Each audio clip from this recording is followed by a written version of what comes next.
streaming. And then we go back, just for checking purposes, I'm going back to YouTube and do a Control R and see if it knows that I'm actually recording. Yep, so we're good there. And I think the audio is good too. I cannot check here at this point. All right, so this is all good. I managed to get this all set up. All right. So instead of distracting you any further, with how to run the program using ADB and then starting the virtual machine, so we'll just kind of go straight to the concepts first, and then we'll get to the other part. So if you're at home and you cannot remember the URL to App Inventor, just go to Google and search for App Inventor. The first link, the first link is the proper link already. So it's pretty easy to find. There's no need to remember the entire URL. And then you click Create Apps. And then since last time I chose this account, I'm going to use the same account this time. And here we are, back to the app. And since when I stopped using it last time, I was still inside the app, so it reopened the app for me. But when it reopens the app, it always goes to the designer view as opposed to the blocks view. So that's something that you kind of have to get used to, because you might be coding using the blocks, but it would just always go back to the screen. All right, so we'll first talk about variables. So when we go to blocks of this program, okay, I gave you guys a screenshot just so that you can copy that, because the recording was cut short last time. So I took a screenshot and then sent it to you by announcement, so that all of you have a picture of what the blocks look like. So in this case, counter is a global variable. So I have to kind of explain what a global variable is. A global variable, as the name implies, is global within the screen. So if your app has multiple screens, the global does not go across screens. Okay? So later on we'll talk about multi-screen apps, and then we'll start to talk about, okay, but what do I do to pass information from one screen to another screen and back? Okay?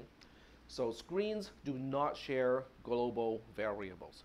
But all the blocks here, okay, everything within the same screen can now see the global variable counter. Okay? So the next thing we want to talk about a little bit would be, what are these, kind of like yellowish, brown colored blocks? They are called event handlers. So whenever you see a block that says when something, okay, usually it's an action or something that happens, like being clicked on, initialization, long click, and so on. Those are events, okay? So when you see when blah, blah, blah do, that means you're dealing with an event handler block. Okay, so event handler is a very generalized name. It applies not only to app programming. If you're writing games, okay, it's the same thing. It's like a trigger that says, okay, now we need to do something. Then you can specify the actual action inside that thing. So do we have any questions about those terms? A variable, a global variable, an event handler. So are those terms okay so far? Okay, very good. All right, so now we want to use a new example to show you, basically how do we use conditional statements, okay? Because that's the focus of today's lecture. So I'm going to start a new project. Whenever you want to start a new project, go back to the projects menu, go back to my projects, because only there, well, actually I can do a start new project from here, so I don't even have to switch back to the my projects view. And I'm going to name this one as test condition, and then press the enter key.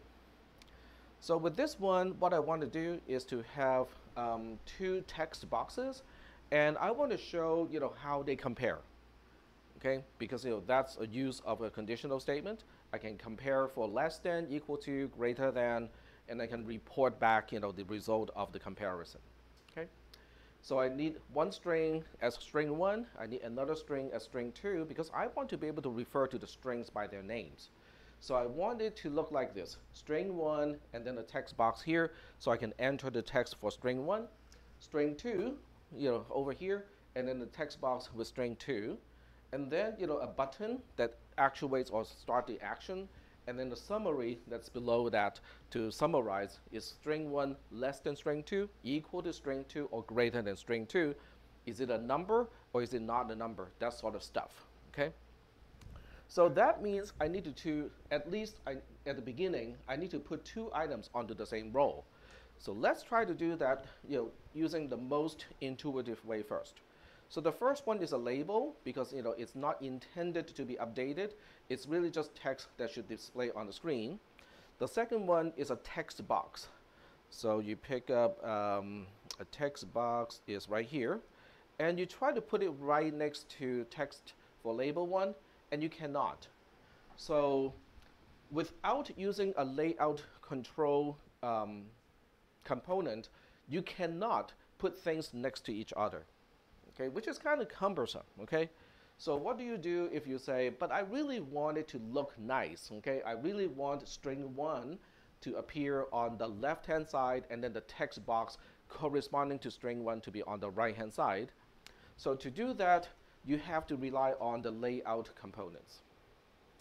You got several layout components, depending on how you really want to line up things, because I got 4 items to line up now, okay? Because I got string 1, string 2, those have to line up, and then I also want the 2 text boxes to really line up too. So the best item for me to use here is a table arrangement. So I need a table arrangement that is 2 by 2. Okay, 2 rows, and then on each row there are 2 columns or 2 cells. Okay, so I'm going to pull that part here. Okay, so pull it into the design, and then we can specify, it has 2 columns and 2 rows. So those are by default already. If you need more, okay, you can always change in the properties and say, I need 3 rows, okay? I need 4 rows and whatnot, okay? But the default is always 2 by 2. You can also see the height is automatic and the width is automatic, which means in this case, the width of the layout component is only going to be as wide as it needs to be, okay?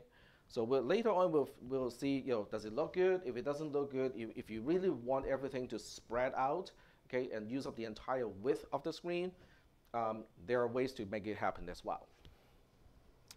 If you already have components, here, you can actually, let me see if I can move it here. Yep, so you can move components, on the viewer pane from one place to another place. So now I can start to make it look a little bit better, like that. Do we have any questions about this part? Okay. So I can go back to user interface and put another label onto the second row and another text box on the second row as well. So now we got things that looks right. And then you might say, but I don't really like that overall rectangle enclosing all of these elements. Don't worry, that's not going to show. It is only showing here in the viewer pane just so that you can see it. Okay? But when the app runs, it's not going to be there. Okay? So now I got a few little things to do, because this is not supposed to be text for label 1. So the actual text I wanted to display is string 1 with a space in between. And this is supposed to be string 2. So we specify string 2 over here. And then these are the text for those respective boxes. So with a text box, you got a few things that you can specify as well. You can control the font, properties, okay? So that's just how it looks. But you can also control whether it's going to be a numbers only kind of text box. So this way you can kind of simplify the validation process, because if you're asking the end user to specify a number, you can check this box so you won't be accidentally getting text information instead. And this text here is kind of interesting. So what is that? That is the kind of text that displays at the beginning when before anything is entered into the text box. So you can use this part as a clue of what should go into that text box. Okay, so we can say, content to be compared, and it's not really the actual value of the text box, but it just appears over there. And then you can specify here as well, content to be compared, like that. Visible is quite obvious what it does. Okay, it just specifies whether the item or the component is visible on the screen or not. If you uncheck this, it's not visible. If it's checked, it is visible. But you can control visibility in the program in the blocks. So you can programmatically control which component is visible and which one is invisible. And by doing that, you can actually do a lot of fun stuff, okay? Like if you want to do a multi-screen kind of application, but you don't want to deal with screens because they don't share global variables, you can actually use visibility to make it look like it is switching from one screen to another, but it really is the same screen. You're just controlling the visibility of groups of items. Is that okay? So you can kind of cheat, with this. Okay, very good. And I want to go back to the table arrangement because I do want to kind of show you table arrangement has its own visibility control. So you don't need to control the individual item if you want to say, I don't want the entire thing to show up. So you can turn off visibility for the layout component, and then all the contained components will, they all become invisible. So that's a really kind of cool way, and the layout components can nest. So that's how you can organize items to the point where, oh, one switch and everything goes away. They become invisible. Okay? All right. So I got a few more things to do. Okay, label 1, label 2, I'm not too concerned about the name, but with text box 1, I really do want to change the name to text box 1 or text box of string 1, and then the other one is string 2. So I'm just changing the name of the variables to reflect what they are. Okay, so I think I got most of the input stuff done. Oh, I forgot one thing. I want this box not to be like this. I want it to be as wide as possible. Okay, so the first thing I want to do is to make sure that the text boxes are going to be as wide as possible. So the width is not automatic, and I want it to fill parent. Okay, and you don't see any differences here because the parent is already confining. Okay, it's already limiting how wide it is. You can also specify percentage or number of pixels, but keep in mind that the number of pixels is not actual pixels on your device. Okay, so the so-called pixels here are basically quote-unquote virtual pixels, where the virtual screen or the virtual resolution is about 300 pixels across. Because we all have super high resolution devices now. Okay, 1080p is kind of like the minimum these days, even for an inexpensive mobile device. So more likely than not, your mobile device is probably have close to, if not over 1,000 dots across horizontally. But in this particular scale, it is using a virtualized pixel scale, so it is usually about 300 pixels across the entire screen. So kind of keep that in mind if you want to use absolute pixel measurements. So now we go back to the arrangement. So this is where we go, oh, I want this to fill the parent. So who is the parent of the layout control component? The screen itself, okay? So by selecting fill parent, that means the table layout component is going to be as wide as the screen itself. It's going to fill out the entire screen. So we click OK, like that, okay? And these should update as well. It's just that, I guess, it doesn't update automatically. Okay.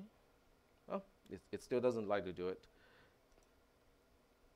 But this is not the app running. This is really just a preview screen. So maybe when we run it, it will fill up the entire screen. I need a button to trigger the comparison. Okay. There are several ways to trigger the comparison. You can trigger the comparison by the changing of the text. Okay, so that way you don't really need to have a button. Okay.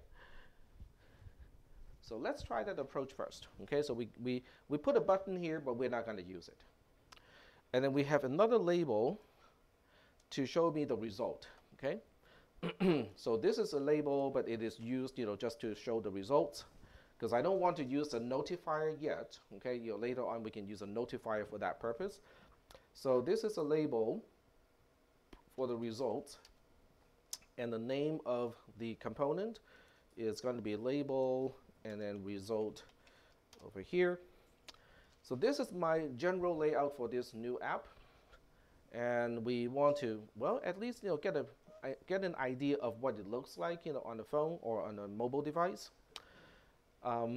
So in this case, Emulator is not going to work, okay? Because we tried that at the lab, and as it turns out, I can show you guys what happens when I try this. So let me go back to the folder of this class. Oh, I updated that. It should still be okay. So I'm going to download this again. I haven't downloaded it today, so if you're using Windows and you want to use the lab computers, the lab PCs to do your homework assignment, you're going to have to go through this process, okay? But I do want to show you, what doesn't work and what is going to work. And let me just double check that OBS is recording. Yep, it is recording.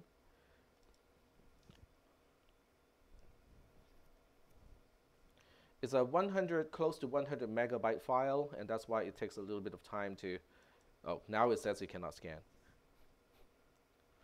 There we go.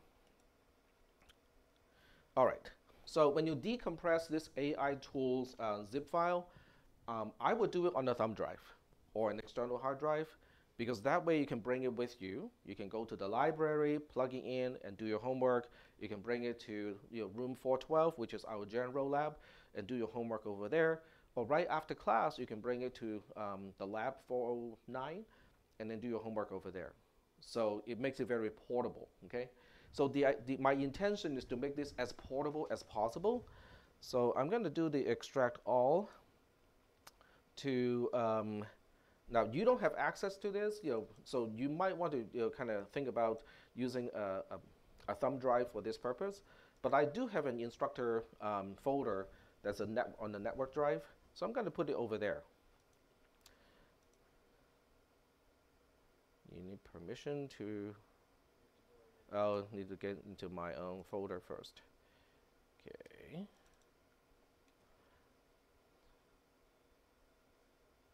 Oh, I need to do that one more time. So go to instructor drive, me, select folder. There we go. So you can kind of imagine that this is my thumb drive, because it will work the same way if it's on the thumb drive.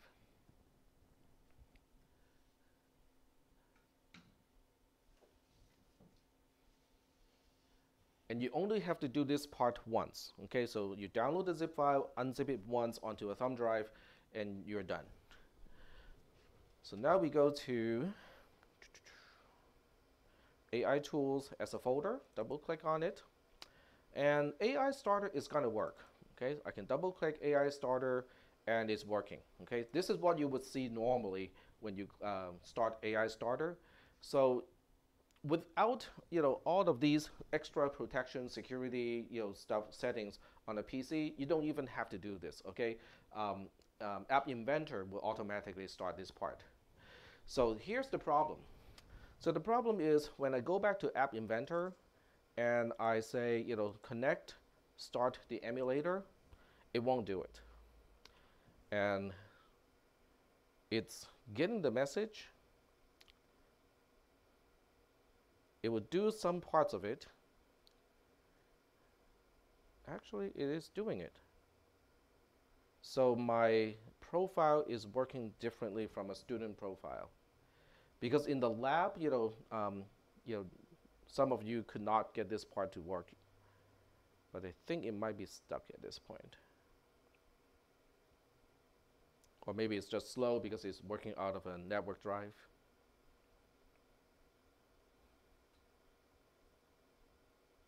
Hmm.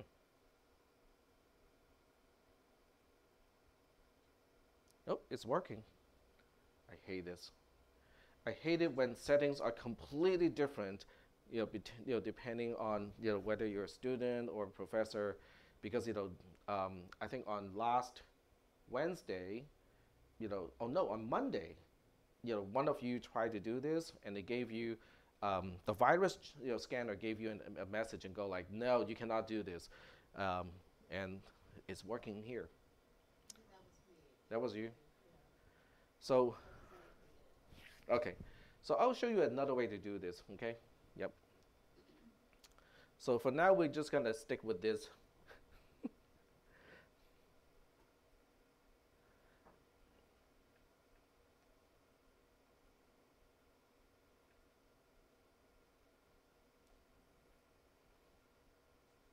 Okay, I can minimize this. Don't close it because if you close it, it will lose connection to the emulator. Launch the. It's already working.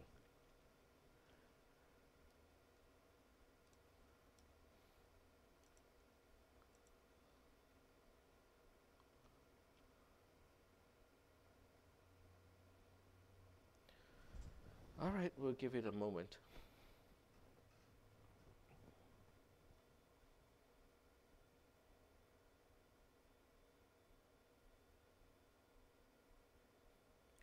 And I also changed it so that the emulator data stays within that folder. So now it's truly portable.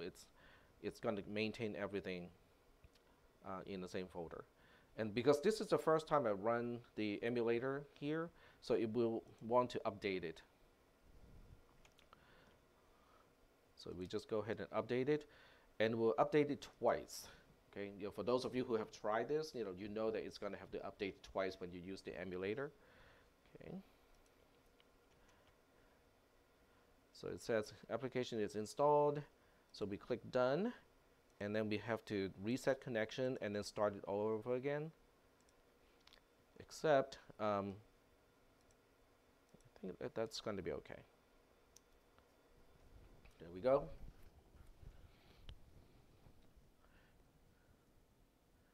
I think in practice, the best way to do this is to have an Android device. You can get an inexpensive Android device. I'm not going to name any brands now. Um, but the best way is to get an inexpensive mobile device. All you need is the Wi-Fi. So it doesn't even have to be unlocked for a particular carrier. Because that's going to save you a lot of time down the line too. So it has this all started, and then it will update one more time before it gets the most up-to-date AI companion software installed in the emulator.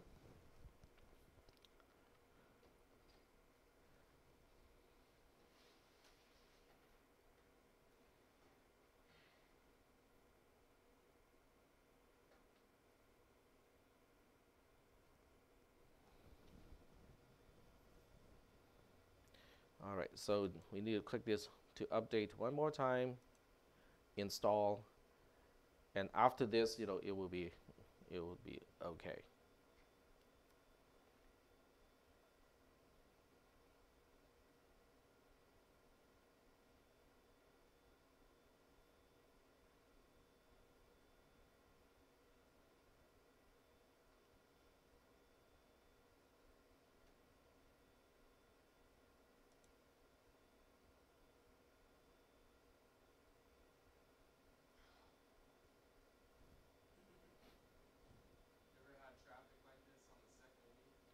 I do not know. I bike.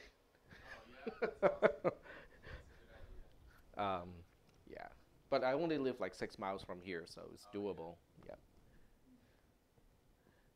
So biking is kind of cool because you don't need to worry about parking. Yep. You get your exercise for the day. Yep. My my Fitbit is happy. Well, that depends on how hard you pedal.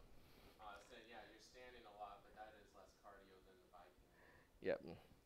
You can also use a e-bike, and some e-bikes though has a throttle control, so you can just leave. You can like stop pedaling, and then the motor will propel you, all the way.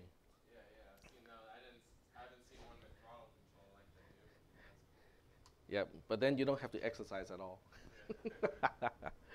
All right, so we are good. Okay, so we got connectivity between App Inventor and the virtual machine.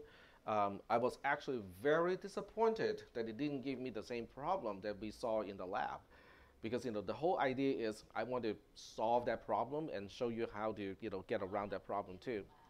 Yeah, so we'll talk about it in the lab, when we get there.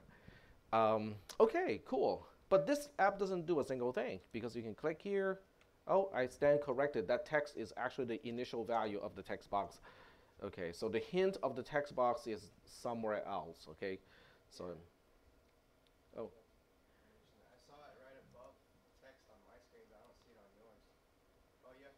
yeah, I have to select it first.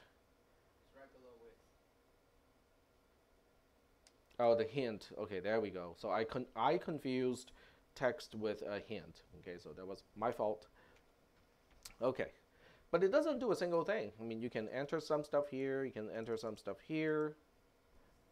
Okay, let me select the whole thing. Oh, and type something, and then click the button. Oh, I care. It doesn't really do a single thing because we haven't specified any blocks to process the data. So now we want to go like, okay, so instead of having to click a button to start an action, what else can we do? Can we do something like whenever I type something, it will automatically update the text box and say, oh, string 1 is greater than the string 2, or the other way around, and stuff like that.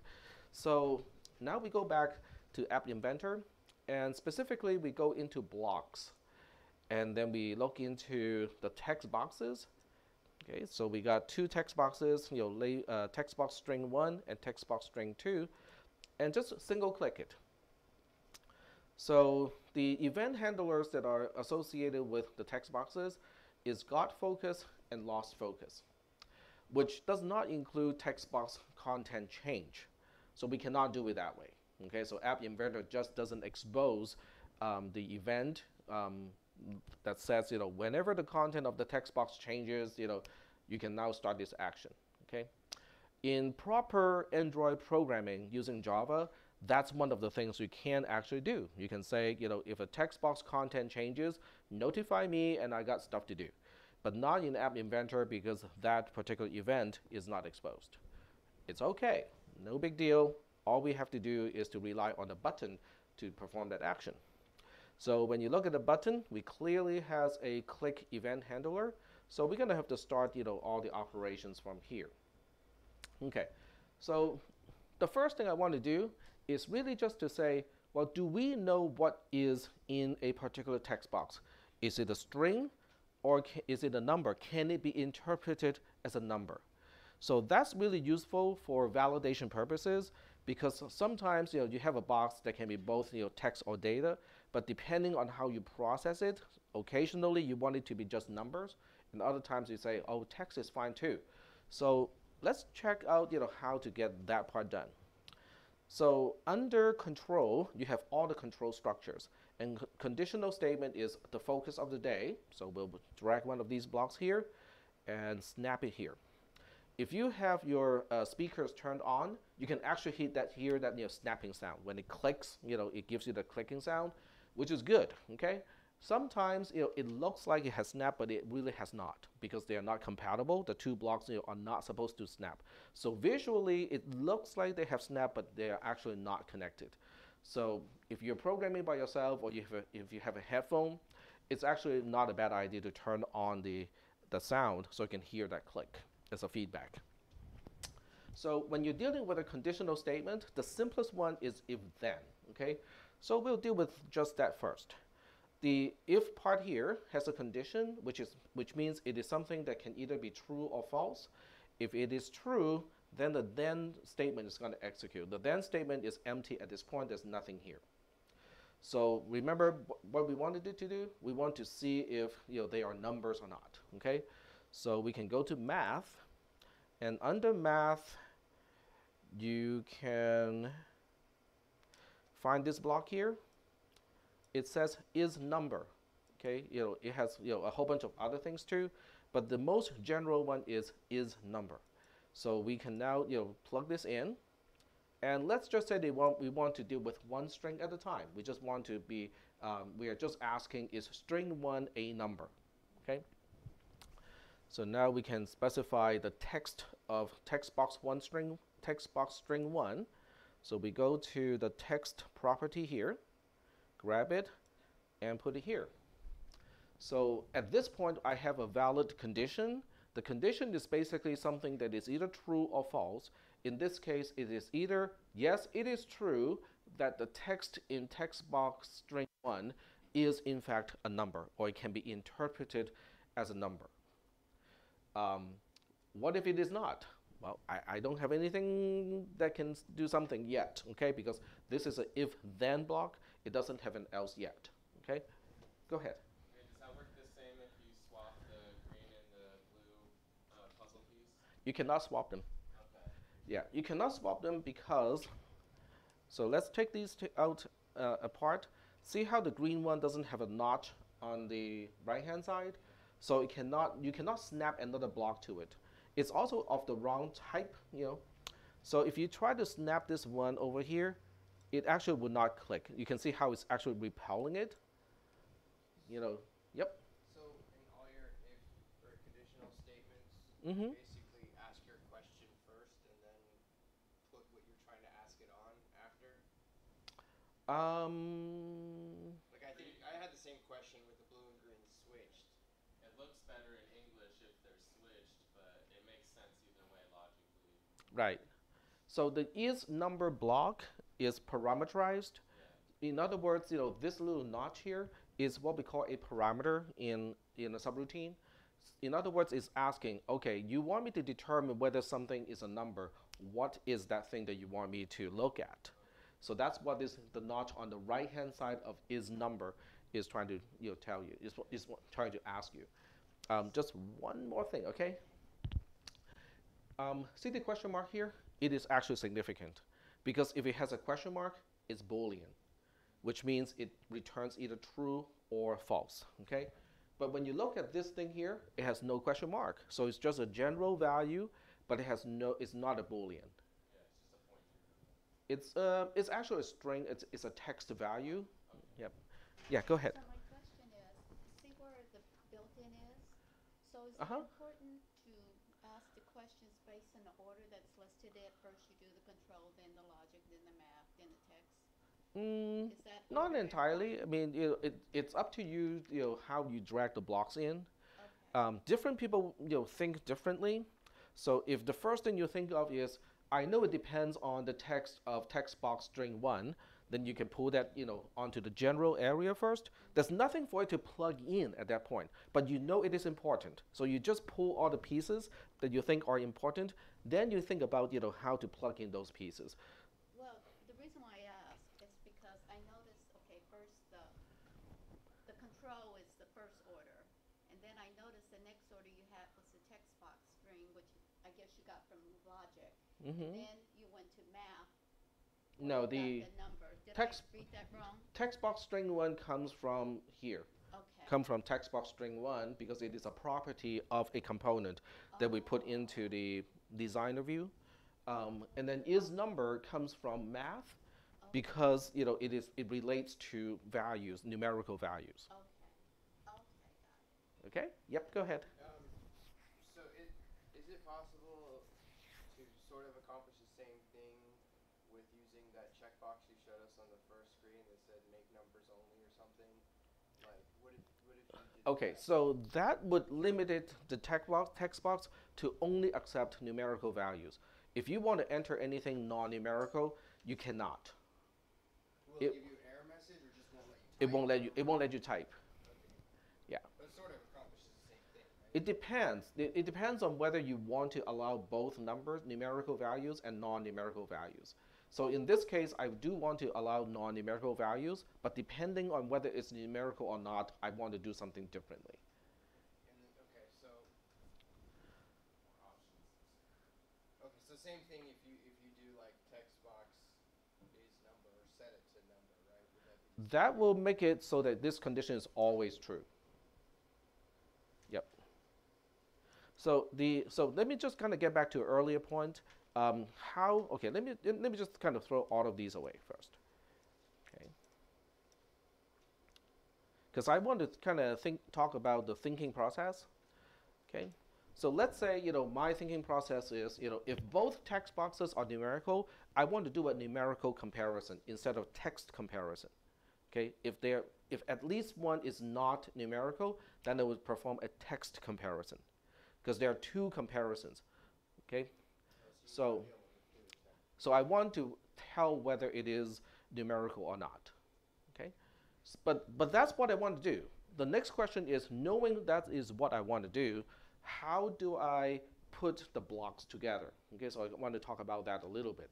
So the first thing, if you're object oriented, so the first thing you want to do is to think about which object is responsible for this. Or in App Inventor terms, which component is going to supply me the value or the content that I need to process. So in this case, I just want to deal with one at a time, because if I can deal with one, then I know I can work with the other one as well. So I want to work with text box string 1 first. So that's why I can go here and I look at this and I say, okay, the text value is what I need. Okay, I know this is one of the pieces that I need. Okay, then the second piece that I need is I want to tell whether this is a number or not. Okay, that's what I want to do. But that is not something that is specific to a particular component.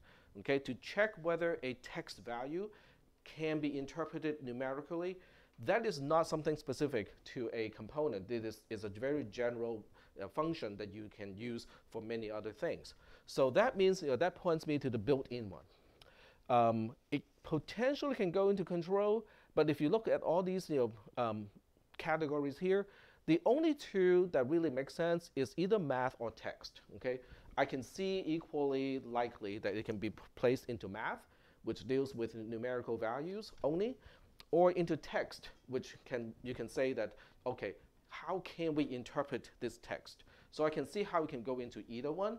So there may be occasions where you have to search a little bit and say, is it in text? And just kind of go through all the blocks in text and see if you can find the one that you want. If not, then you go back into math and see whether you find the one that you want. Yep.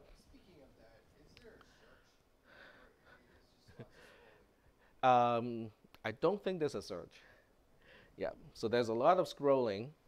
Once you get used to it, it's not too bad. Initially it is a little bit cumbersome. Okay, it's not impossible. It's just cumbersome. So now you know you need this block here. So, and you know how these two plug in, right? You say, oh, okay, this notch here is going to snap right into here. So now the next question is, how do I use this? Okay, because this doesn't snap into the event handler. So you can see how, no matter how hard you try, it's not going to snap. Okay, it looks like it snapped, but it does not. Okay, so this is where, if you turn on the sound, you would not hear that clicking sound. It doesn't snap. Okay, because they do not, they're not supposed to plug in. So visually, you can see how they are not supposed to plug in. See this little notch here? There's no matching notch here. Okay, so just graphically, like solving a jigsaw, puzzle, these two do not plug in. So what you're looking for now is a block where the outer part can mate to this particular tab here. It can fit into here, but inside there's another notch that looks like this, so that you have a place to plug this in. So that's what you're looking for, but be very careful, because there are multiple blocks that fit that requirement. Okay. Because when you go into control, just about every single one of these, well, with the exception of a few, can do this. Like evaluate but ignore result. Okay, fits that description. Okay, so we don't want that one. In this case, it's a conditional statement, so we want if then, potentially if then else. Okay, so we'll drag this one because it's the easiest block, the smallest block. So that will snap here, and this is gonna snap here. So are we good so far? So at this point, I don't want anything too complicated. I just want to change the text of the label result to indicate that string 1 is a numerical value. That's all I'm going to say. Okay, just to show that that is after the processing. So we go to label result, and this time I don't need the current text. I need to change it. So I'm going to use the set block here, and you can also see how the set block is going to mate into this place here, because this has a little notch to fit that tab. And you can also see when the blocks get closed, see how there's the highlight of the if block that shows you yes, this will snap. Okay, so that's a visual cue that's going to work. And in this case, I'm just going to specify a literal text that says string 1 is numerical, like that. So this app is very limited in terms of what it can do, because once you set the text to string 1 is numerical, it cannot switch back to string 1 is not numerical. Okay, we don't have a block to do that. So there's an easy way to get around it, but it's not the proper way. So we'll deal with the proper way later on. So we go to the simulator, and no, you do not need it. You mean END end? Yeah, END. No. Yeah. It automatically ends because you can see how this block has no additional blocks after that before the end of the if then. So it automatically ends. Oh. Yep. So it's kind of a good thing, because you will never forget that end or end brace in this case, because graphically it is not possible to miss the end of a block. But can you do an else statement? Yes, we'll deal with that later. Yep. So right now I just want to make sure that this part works. Okay. So I go to my emulator, and string 1 clearly is not numerical at this point. So I click the button, and nothing happens. And then if I change it to select all, and then we delete, and if I change it to like 19, which is numerical, I click the button, and it says string 1 is numerical. So at least I know that part is working. Okay, is the program even close to useful? No, but this is how I personally prefer to write programs, is to write it with smaller steps, check whether it works. Okay, if it does work, then I do it a little bit more, and then I check again. It is a luxury that we have. Okay, you would understand that, right? Because in the good old days, you use punch cards to submit a job. Okay, it's not even called a program, right? And don't drop them. And you better put the sequence number in just in case you do drop it. Yep. Then don't they have like an automatic sorter, so you can resequence, Only if you put barcodes, right? Notching. include the sequence number on your cards. Yep. If not, It would you not. have to do it manually. Okay. But the worst part is, you submit a job, you don't get the result of running the job until what, next day sometimes? No, you get it the same day. It depends on the data center. I used to go to San Francisco State University, so they had a cyber something mainframe, Yes. and you turn in a job, and then the next day you can go to collect the output, which is on a stack of paper, fan folded paper. Good old times, And then you can look at the output of the program and see whether it works correctly. If not, then you change the program, and then you submit the job, and then the next day you can collect the outcome of that program. So the turnaround time is awful, okay, because you have to wait so long.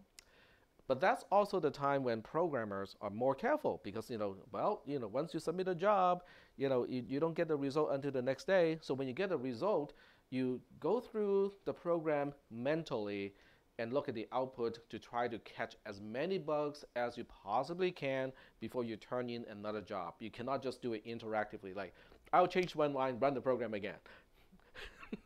That doesn't work, back in those days. But now we can afford to do it, which is kind of cool. All right, so this part works. But what I really do want to do is to see whether both numbers are numerical, because if both numbers are numerical, then I can use numerical comparison. Okay, so I got the first piece already, and because I'm lazy, I just take a look at this piece and go like, I know that the other piece looks almost the same. I duplicate it, right? And the only difference is the other piece deals with string 2, not string 1. But now I have a problem, because how do I snap both of these into this part here? Because once it is snapped on, there's nowhere for this other thing to plug in anymore. So what I need now is something that can take 2 Boolean values, combine that into one single Boolean value. Okay?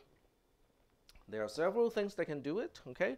So we go to the logic blocks here, because that is logic. Okay? It's Boolean stuff. And the logic blocks are very small. I mean, there's a very small selection of Boolean blocks. The first two, okay, they're just constants. Okay? True is a constant, false is a constant, so they're not even that significant. So the actual operators that we have are the 4, not, and, or, or equal to. Because you can compare Boolean values whether they are the same or not. So which one should we use? Well, we kind of need something that has 2 parameters. So it boils down to one of these 3, right? But we also want to make sure that both conditions are true for the overall result to be true. So the only one who can get a job done is AND.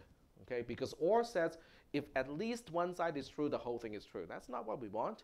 We want both sides to be true for the whole thing to be true. So AND is the one block that we want. So if we know that's what we want, we drag it out, okay, like that. And it doesn't hurt to kind of click the drop-down box. It allows you to switch AND to OR, kind of on the fly, okay. Not really a big deal for us.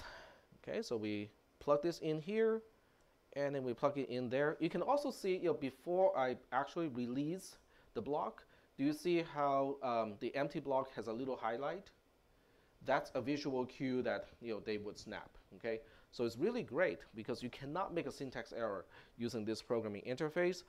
And then you snap this entire thing over here. Once again, you can see how the left-hand side, the empty slot is highlighted, and then when you release, it automatically snaps there. Okay. Cool. So now we can say both string 1 and string 2 are numerical instead of just one is numerical. Okay, so we'll go ahead and say that both strings are numerical. And this time we'll fix that other problem of, but what if they're not both numerical? So we go to this little thing here, and it gives you the option of, you can extend an if-then block with the following stuff. So we can extend it by using else if or just else. In this case, else is fine. Okay, because all we really need is to say, are both strings numerical, or at least one of them is not numerical. So else would do. Or I could have just pulled the if then else block earlier, but this is more general, okay, because you can just kind of, so this is how you do it. This is what it looks like right now. It's just a regular if then. So now you can say, oh, I want to deal with else as well. And this is how you put the else into the if-then block. Is that okay? As you can see how the top part here, I can't point because I only got one hand.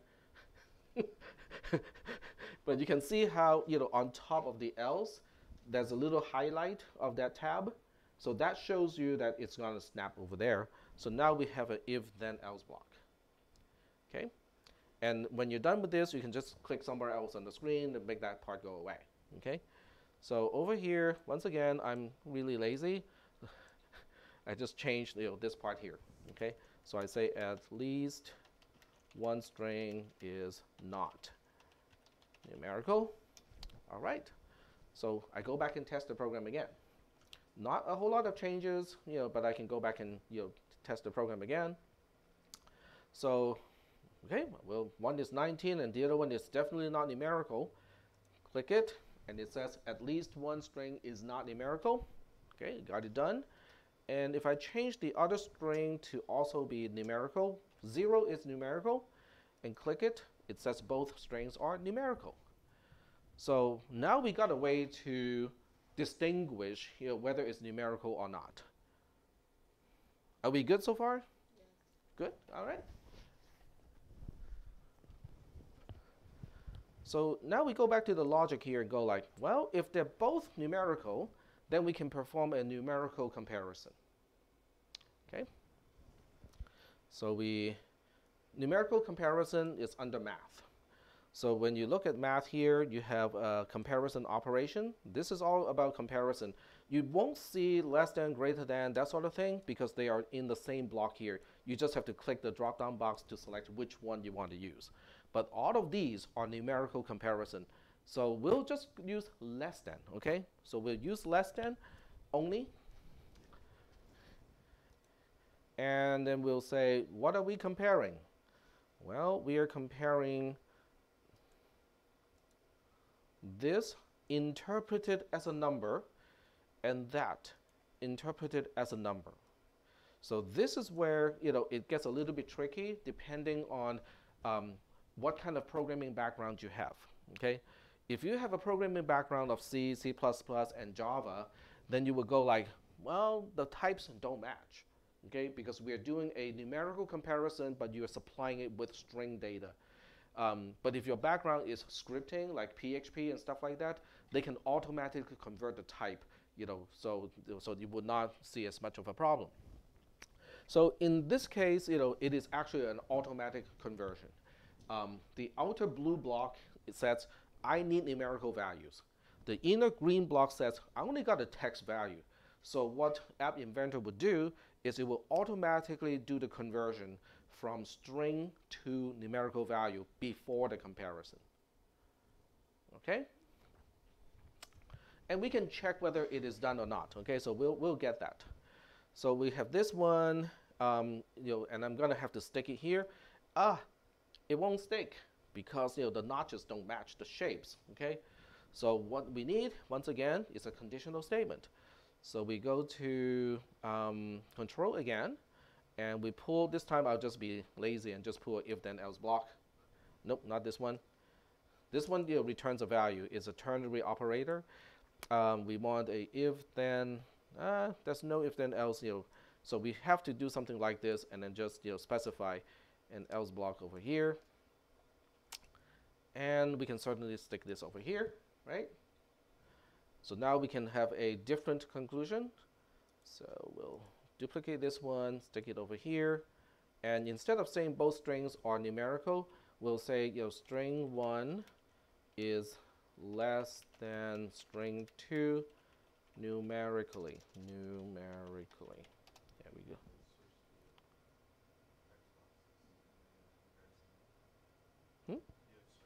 Oh, right. Okay, I got it flipped here. Thank you. There we go. That's okay. Another 10 minutes. Thanks. Do you need the set label result? Both strings are numerical. I mean, is it just going to say that real quick and then Yeah. You won't even see it. Okay. Yeah, you won't even see it. Oops. Okay, so to get this one out, you have to. Oh, by the way, there are a few other things you can do when you right-click on the block. You can just disable a block. In other words, it's still there. It's quote-unquote commented out. So it's kind of cool in a way because you can just disable a block that was there for a reason, but you think I might still want it back. Then you can just kind of comment it out. What's the add to backpack? Add to backpack. This is how you copy and paste between screens. Oh. So your backpack is something that is visible. Huh? Is that what that green Yeah, that's the backpack. Yep, that's your backpack. The backpack allows you to transport things between screens.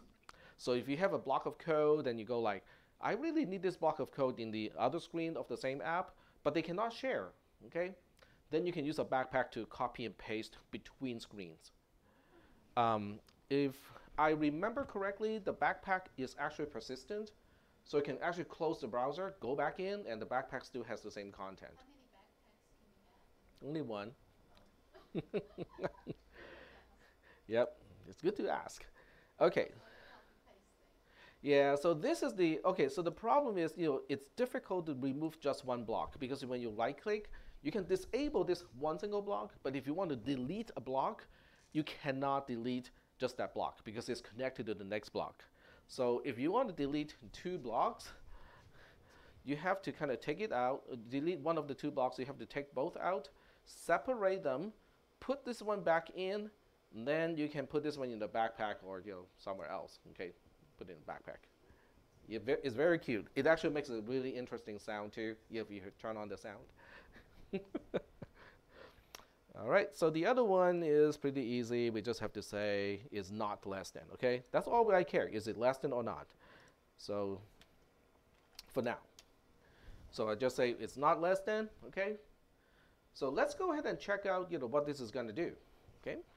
So we go back to the simulator, 19 versus 0, and it says string 1 is not less than string 2 numerically. That makes sense, right? I mean 19 is not less than 0, right? If I change the second one to 19, it will still say not less than because equal to is not less than, okay? So that's fine, okay? Makes sense. So now I'm going to try something like this.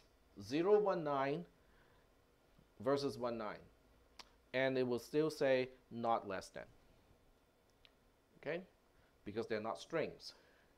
If I do a string comparison, 0, 1, 9 as a string is less than 1, 9 as a string. But because I'm doing a numerical comparison, 0, 1, 9 and 1, 9 are the same. They represent the same numerical value. So the comparison is equal to, which means it's not less than. So this is really tricky because in a lot of scripting languages, there's just less than, okay? So are you comparing text or are you comparing numerical value?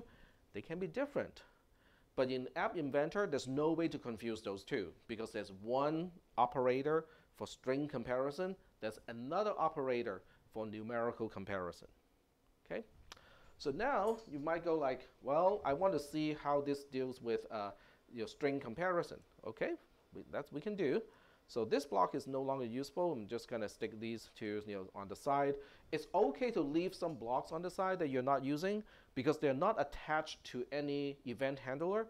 They don't execute. They don't do a single thing. They're just kind of hanging around, okay? If you were to move them to the side and save this, Uh-huh. when you bring it back up the next day with the ones you Yes. push aside, still be on the side. Yes, the location of all the blocks are maintained. In fact, there's no quote-unquote save. The moment you do something and you release it, it's saved. Because remember, we're doing all of this inside the browser, so it is constantly communicating with a particular server. So every time you move a block, every time you change something, it is, I wouldn't say instantaneously, but with a very, very short delay, it updates the file on the server somewhere in the cloud. Right. So that's kind of neat too, because you don't have to worry about, oh, did I save the file? It's automatically saved within, I would say, milliseconds. Yeah. So now I'm going to repeat this block here. I say duplicate, stash it over here, except I have to change this comparison now, okay? Because I want to use a string compare. So now I go to text, which also handles string stuff, and we see that it is clearly stating we are comparing text. So the contrast between the blue block, which is doing numerical comparison, and the red block, which is doing text comparison, is really clear. It's not really just the color, because one says specifically we're comparing text. So it's a string compare instead of a numerical compare. Okay? So we also want to look for less than. If you click it, you have less than equal to greater than. Then you go like Well, then where is not equal to? Well, not equal to is the negation of equal to, so you can get that pretty quickly. What about less than or equal to? Less than or equal to is the negation of greater than. Now, why does this one have all the other comparison and this one does not have all the comparison? Don't ask me, I didn't write this. I can only tell you how to get around the problem, but I cannot solve the problem because I didn't write it. It is open sourced. If any one of you feels like I can fix this, well, by all means, go ahead. So I'm just copy and pasting stuff here and put this over here. Now this block is really useless. You put it into the trash can, stick this back here, change the text a little bit, okay?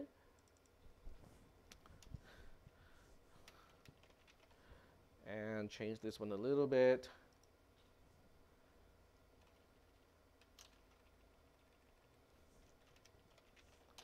All right, so we'll try again. So now we go back to here, and well, one way to kind of force it into a text comparison is to attach something to the end and they both have the same thing. So we'll just attach lowercase x at the end and compare these two. So when you hit text the button, now it says string 1 is less than string 2 as text, because the lowercase x makes it non-numerical anymore. So are we good so far with this? Okay, cool. What if I want to tell whether they are the same or greater than? Yes, go ahead. I'm sorry, I'm just not understanding how we're comparing text as strings. Like, what is it comparing? Is it like pulling out the 19? The numbers. It's character by character comparison. So when you're comparing text, the way it does it is to compare the first character versus the first character. If they are the same, then you move on to the second character, the third character, and so on. But the first character that are different, that determines which string is less and which string is greater. Okay, so if you have 0196x, Uh-huh. and then you have, let's say you have x19, comparing 0 and x. Okay. Which one's less? Now it depends on ASCII code, because it's going to compare the ASCII code of 0 versus the ASCII code of x. Okay. So the ASCII code of 0 is 48 in decimal, and then the ASCII code of x is 97 plus the number of letters from A to X. That's fine. I just wanted to know exactly what it's comparing, so I just didn't Yeah. understand how one could be less than the other. Yeah, now you didn't mention that. Yep. I need it now. Okay. So this will also tell me that 019x is less than x19 because the ASCII code of 0 is less than the ASCII code of x.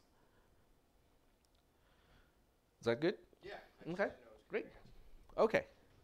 So we got 3 minutes left, okay? And I think I got enough time to say, to also distinguish between the two cases of not less than, okay? Because I want to tell, do they equal, or is string 1 greater than string 2, okay? I only want to do it for the numerical side, okay? I think I got enough time to do it.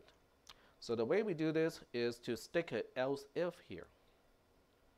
So now we have one more thing that we can test. So the one more thing we can test is just a duplicate of this, stash it over here, and turn this into, you have a choice. You can turn it into greater than or equal to.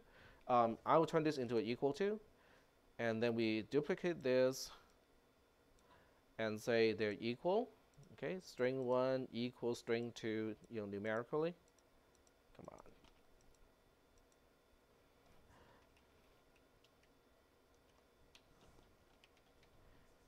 Okay, and this one I don't need to compare anymore, because when you're comparing two things, it is not less than, it is not greater than.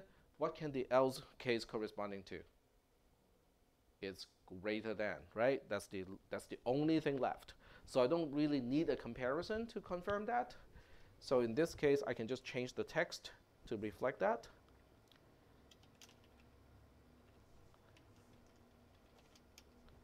Okay, test the program again. Now remember, it only works when both are numbers. So we have to switch these back into numbers.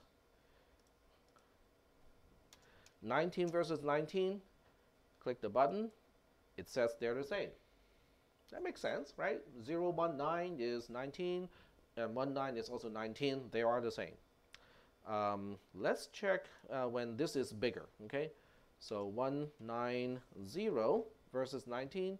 190 is greater than 19, and it says it's greater than. So the code is in fact working. And that's how we utilize a conditional statement, and we can attach additional conditions to check if you have multiple conditions to check over and over again. Excuse me, my phone just got out of do not disturb mode, so all the saved notifications, they all pop up at the same time. Yep, go ahead. Oh, no, that's good. Okay. That's great.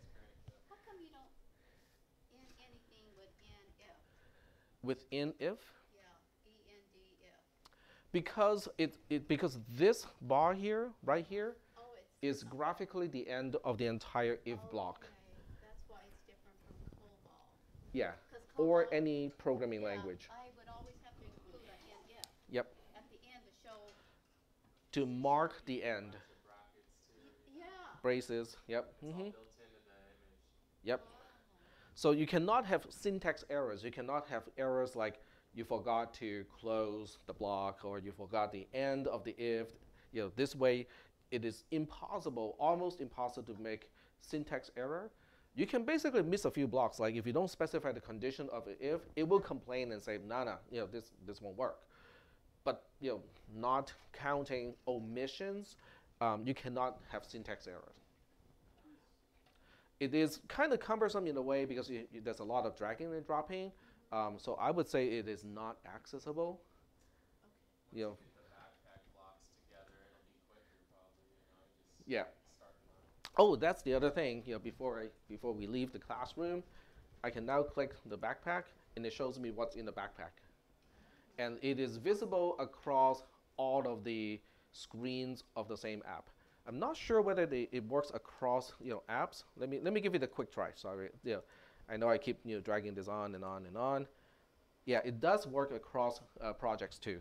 So that's really kind of cool because if you have a chunk of code that you say, I want it to be available to the other side. Now it does give you a runtime error here because this app doesn't have the same kind of buttons, and so that's why it's generating a little error here. But you can just dismiss that. Button count as a component. Well, all right. So you do have a homework assignment. Let me show you the homework assignment before we end the class. So you can find it here. You have 1 week to work on it. I think it should be plenty of time to get this to work. So you can read about the homework assignment, in the lab and get started, if you want to. So I'll see some of you over at the lab if you want to get started. So I'm gonna stop the class so the next class can come in.